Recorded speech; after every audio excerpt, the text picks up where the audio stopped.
તમે ક્યારેય વિચાર્યું છે અવાજ આપણા કાન સુધી પહોંચે છે કેવી રીતે?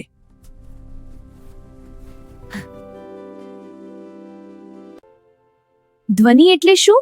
કોઈ વસ્તુ કંપે અથવા વાઇબ્રેટ કરે ત્યારે ધ્વનિ ઉત્પન્ન થાય છે.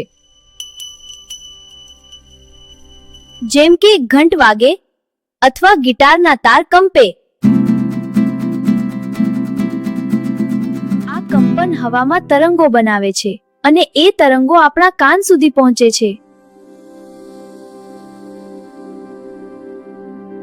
ધ્વનિને ફેલાવવા માટે માધ્યમ જોઈએ, જેમ કે હવા, પાણી અથવા ઘન પદાર્થ.